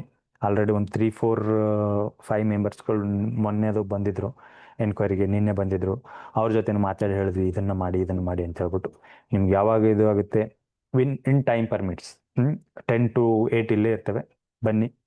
ನಿಮ್ಗಾಗಿ ನಾವು ಸದಾ ಏನು ಸ್ಪೆಷಲಾಗಿ ಕನ್ನಡ ಮೀಡಿಯಮ್ದವ್ರಿಗೆ ಸದಾ ಇದೀನಿ ನಾನು. ಬಟ್ ರಿಮೈನಿಂಗ್ ಏನಿದೆಯಲ್ಲ ಇಂಗ್ಲೀಷ್ ಮೀಡಿಯಂ ತುಂಬ ಇದೆ. ಆಮೇಲೆ ಇಲ್ಲಿ ಕನ್ನಡ ಮೇನ್ಸ್ ಅಂತ ಬಂದಾಗ ಇನ್ನೊಬ್ಬರು ಫ್ಯಾಕಲ್ಟಿ ಬರ್ತಾರೆ, ವಿಶ್ವ ಅಂತ ಹೇಳ್ಬಿಟ್ಟು, ಅವರು ರಾಯಚೂರಲ್ಲಿದ್ದಾರೆ. ಅವರು ಬಂದಾಗ ಅವರು ನಾವು ಜೊತೆಲಿ ಕೂತ್ಕೊಂಡು ಕನ್ನಡ ಮೀಡಿಯಮ್ದವ್ರಿಗೆ ಕಂಪ್ಲೀಟ್ ಮೇನ್ಸ್ ಗೈಡ್ ಮಾಡ್ತೇವೆ. ಸೊ ಅದನ್ನು ಉಪಯೋಗ ತಗೊಳ್ಳಿ. So all the best. ಮಾಡಿ ನೀವು ಇದನ್ನು ಪ್ರಿಲಿಮ್ಸ್ ಪರ್ಪಸ್ ಏನಿದೆಲ್ಲ ಪ್ರಿಲಿಮ್ಸ್ ಪರ್ಪಸ್ ಇದನ್ನು ಮಾಡಿ. ಸೊ ಒಳ್ಳೇದಾಗಲಿ. ಓಕೆ, ಮತ್ತೆ ಸಿಗೋಣ. ನಾಳೆ ಫಂಡಮೆಂಟಲ್ ಡ್ಯೂಟೀಸ್ ಬಗ್ಗೆ ಸ್ವಲ್ಪ ಮಾತಾಡ್ತೇನೆ. ಫಂಡಮೆಂಟಲ್ ಡ್ಯೂಟೀಸ್ನ ನೋಡೋಣ, ಅದನ್ನು ಯಾವ ರೀತಿಯಾಗಿ ನಾವು ಮೇನ್ಸಿಗೆ ಯೂಸ್ ಮಾಡ್ಕೋಬೇಕು. ನಂದು ಉದ್ದೇಶ ಬಂದ್ಬಿಟ್ಟು ಮೇನ್ಸಿಗೆ ಸ್ವಲ್ಪ ಕಾನ್ಸಂಟ್ರೇಷನ್ ಜಾಸ್ತಿ ಮಾಡ್ತಾ ಇದ್ದೀನಿ. ಫಂಡಮೆಂಟಲ್ ಡ್ಯೂಟೀಸ್ ಇವನ್ ಇನ್ಕ್ಲೂಡಿಂಗ್ ಪ್ರಿಲಿಮ್ಸ್ಗೆ ಯಾವ ರೀತಿಯಾಗಿ ನಾವು ಓದಬೇಕು, ಮೇನ್ಸಿಗೆ ಯಾವ ರೀತಿಯಾಗಿ ನಾವು ಅದನ್ನು ಬರಿಬೇಕು ಅನ್ನೋದನ್ನ ಹೇಳ್ತೇನೆ. ಒಳ್ಳೇದಾಗಲಿ.